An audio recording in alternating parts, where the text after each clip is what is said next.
दोस्तों स्वागत है आपका लीगल लॉपीडिया में और मैं एडवोकेट जया ठाकुर आज आपको बताने वाली हूँ एलजीबीटी कम्युनिटी के बारे में। ठीक है कि एलजीबीटीक्यू क्या है, एलजीबीटीक्यू के लोग मैरिज कर सकते हैं या नहीं, या फिर उनकी मैरिज लीगल होगी या नहीं, या फिर एलजीबीटीक्यू को इंडिया में क्या कानूनी अधिकार प्राप्त हैं। तो चलिए शुरू करते हैं।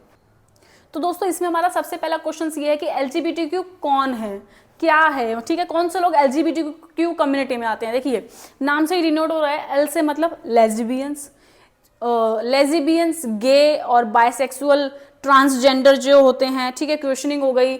और या फिर इंटरसेक्सुअल जो जेंडर्स होते हैं, मतलब जैसे लड़के थे फिर लड़की बन गए, लड़की थी पहले लड़के बन गए।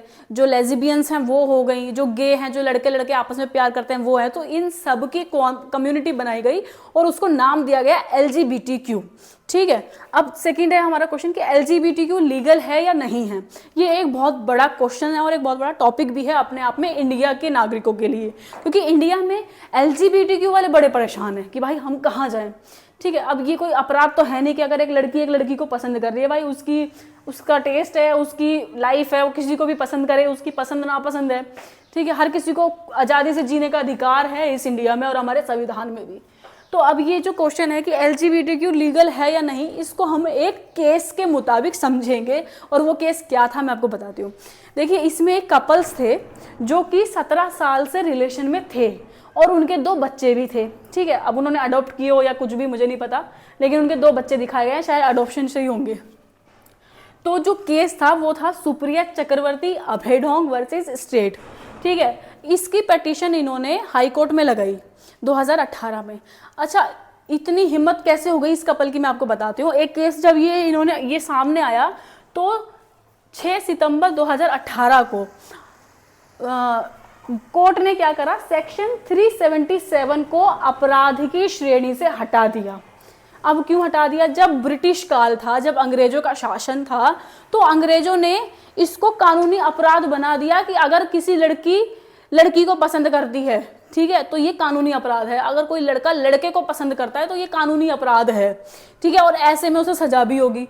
तो इसलिए सेक्शन 377 बनाया गया। अगर आप थोड़ा और पीछे जाओ तो आप देखेंगे कि पहले के ज़माने में ये होता था। कई राजाओं महाराजाओं के शौक होते थे, वो अपने साथ एक माशुकों के तौर पे लड़का भी रखते थे। कई रानियों के भी होते थे, वो अपनी लड़कियां भी रखती थी साथ में।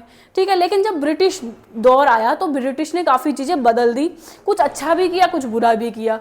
ठीक है, तो उन्होंने 377 को अपराध की श्रेणी में रख दिया। फिर 6 सितंबर 2018 को आईपीसी सेक्शन 377 को अपराध की श्रेणी से हटा दिया गया सुप्रीम कोर्ट द्वारा। सुप्रीम कोर्ट ने कहा कि ये कोई अपराध नहीं है, क्योंकि हमारे संविधान में लिखा है हर व्यक्ति को अपनी आज़ादी से, ठीक है, जीने का हक है भारत में। इसलिए उन्होंने ब्रिटिश ने जो बनाए थे कानून उसको हटा दिया कि अब तो ब्रिटिश शासन भी गया तो ब्रिटिश के कानून भी लागू नहीं होंगे। उन्होंने अपने कानून लागू करे और 377 को अपराध से हटा दिया गया और इस पर कोई सजा भी नहीं रखी गई, क्योंकि ये एक अपराध नहीं माना जाता। ठीक है, अब ये जो कपल थे इन्होंने हाई कोर्ट में एक याचिका दायर करी और उसमें कहा कि हमारा 17 साल का रिलेशन है, हमारे 2 बच्चे हैं और अब हमारे बच्चों को जब स्कूल में एडमिशन कराना है तो हमें माता पिता का अधिकार नहीं मिल रहा है। हमारे बच्चों का शोषण होता है, उनसे अभद्र व्यवहार किया जाता है और बच्चों से ही नहीं हमसे भी बहुत गलत तरीका का व्यवहार लोग समाज में करते हैं।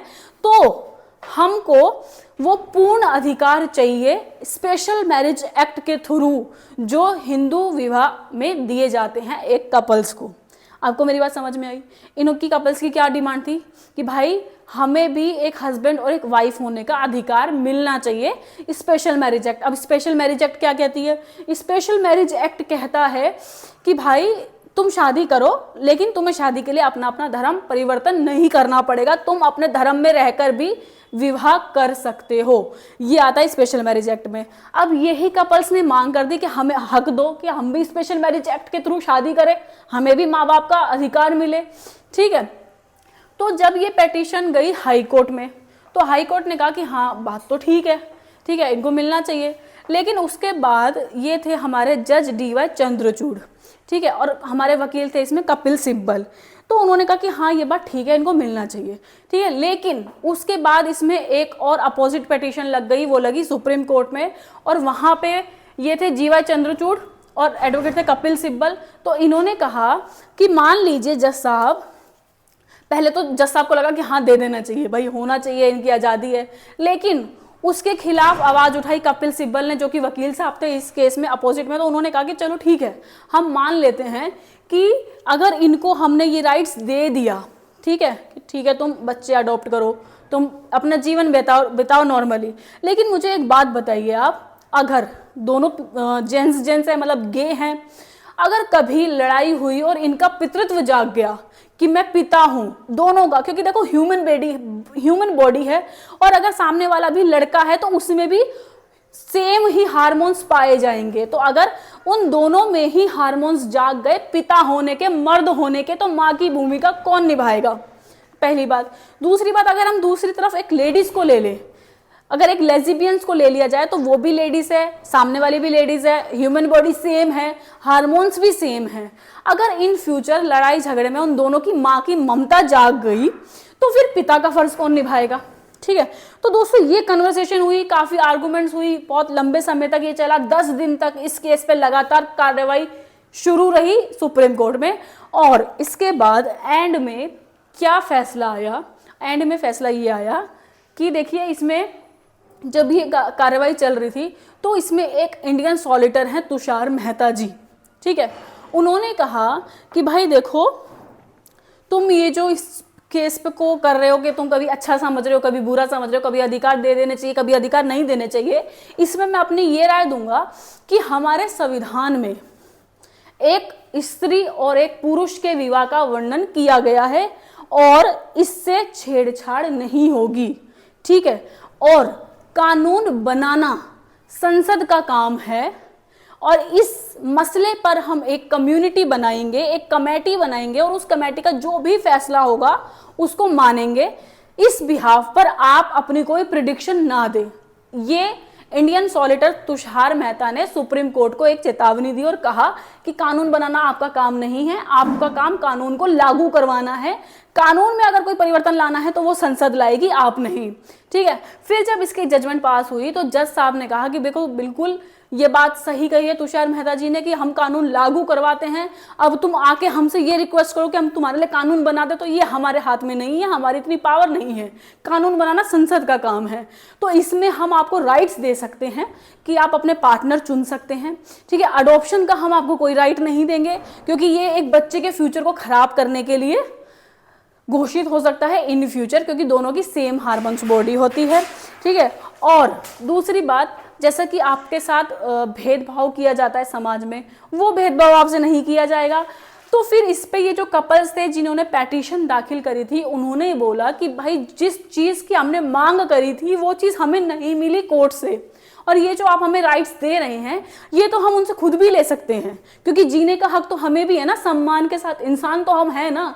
तो ये जो आपने हमें छोटे मोटे राइट्स दिए हैं ये इतना मैटर नहीं करते हमारी लाइफ में। हमने जो आपसे डिमांड करी थी उस चीज़ को हम सेटिस्फाई नहीं हुए हैं, ठीक है दोस्तों। तो ये केस यहीं पर बंद हो जाता है, लेकिन ये केस ऐसे ही बंद नहीं होता, इसके साथ बहुत सारे ऐसे राइट्स हैं जो LGBT कम्युनिटी को दिए गए हैं। वो क्या राइट्स है, चलिए मैं आपको बताती हूँ। तो इसमें सबसे पहला राइट्स दोस्तों ये है कि एक तो आपको जॉइंट बैंक अकाउंट खुलवाने का राइट्स है, ठीक है, किसी भी बैंक में आपको कोई मना नहीं कर सकता। दूसरा, इसमें ये राइट्स आपको मिला कि आपके साथ या आपके जो रिलेटिव्स हैं, कभी कभी उनकी भी हंसी उड़ाई जाती है अगर आपके साथ होते हैं, तो कोई भी व्यक्ति समाज में आपके साथ भेदभाव नहीं कर सकता, ये कानूनन अपराध है। फिर तीसरा राइट आपको ये मिला है कि अगर आप अपनी मर्जी से साथ में रहते हैं एक कपल्स के तौर पर, तो कोई किसी की भी फैमिली या कोई भी व्यक्ति आपको सेपरेट नहीं कर सकता और आपको सेपरेट करके अपनी अपनी फैमिली के पास नहीं भेजा जा सकता। आप अपने लाइफ पार्टनर के साथ लाइफ टाइम रह सकते हैं। फिर आपको ये मिला कि भाई देखो, तुम्हें अपने पार्टनर के साथ रहना है, तुम मान लो हिंदू कम्युनिटी से बिलोंग करते हो, तुम हिंदू हो, लेस्बियन हो, गे हो, इट डजंट मैटर, आपको अपने साथ रहना है तो आप मंदिर में जाके शादी कर लो, अपने धर्म के हिसाब से शादी कर लो ना। लेकिन कोर्ट आपको विवाह की मान्यता नहीं देगा क्योंकि हमारे संविधान में इसका कोई रूल्स नहीं है और हम संविधान में इसके साथ कोई छेड़छाड़ भी नहीं करेंगे, ठीक है। फिर उसके बाद आपको राइट्स मिला दोस्तों कि इसमें आप ना अडॉप्ट नहीं कर सकते किसी भी बच्चे को, ठीक है। ये आप अपने राइट्स कह लो या फिर डिसराइट कह लो, इसमें आपको ये राइट नहीं है कि आप किसी बच्चे को अडॉप्ट कर लो, चाहे वो लड़का हो चाहे वो लड़की हो। कोई भी कपल्स अगर LGBTQ कम्युनिटी से बिलोंग करता है तो वो किसी भी बच्चे को अडॉप्ट नहीं कर सकता है। वो बात अलग है, तुमने अपने रिश्तेदारी में किसी का बच्चा गोद ले लिया, ठीक है, लेकिन उसको कानूनी रूप से अधिकार नहीं मिलेगा आपके माँ बाप होने का, ना ही आपको कानूनी रूप से अधिकार मिलेगा उसके माँ बाप होने का, ठीक है। क्योंकि दोस्तों ऐसे में ना बच्चा बहुत डिस्कम्फर्ट फील करता है। अब सोचो वो स्कूल में जाएगा, क्या सोचेगा, मेरे तो माँ बाप, इसके तो माँ बाप हैं, मेरी तो माँ है बाप ही नहीं है। अगर वो बाप है माँ ही नहीं है, मुझे तो माँ का प्यार ही नहीं मिल रहा, मुझे तो बाप का प्यार ही नहीं मिल रहा, तो बच्चा ना काफी डिस्कम्फर्ट हो जाएगा, डिप्रेशन में चला जाएगा। तो यहाँ पर बच्चे को ज्यादा प्रॉब्लम हो सकती है, इसीलिए कोर्ट ने आपको ये अडॉप्शन का राइट नहीं दिया है, ठीक है। फिर इसके बाद कहते हैं कि दोस्तों जैसा कि मैंने आपको बताया कि अब मैं आपको बताना चाहती हूँ कि आर्टिकल 19 सबसेक्शन 1E के तहत आपको ये राइट है कि आप अपना लाइफ पार्टनर चुने और उसके साथ जीवन बिताएं, ठीक है। और फिर इसमें आपको लास्ट राइट ये भी है कि अगर कोई व्यक्ति आपको परेशान करता है या आपको थ्रेटन्स करता है, धमकी देता है, तो आप कोर्ट से प्रोटेक्शन ले सकते हो, आप अपने नियर बाय पुलिस स्टेशन से भी प्रोटेक्शन ले सकते हो, आपको किसी भी तरीके से डरने की जरूरत नहीं है। तो दोस्तों आज की वीडियो में सिर्फ इतना ही, कल फिर मिलेंगे नए टॉपिक के साथ। लीगल वीडियो को फॉलो करें। Thank you.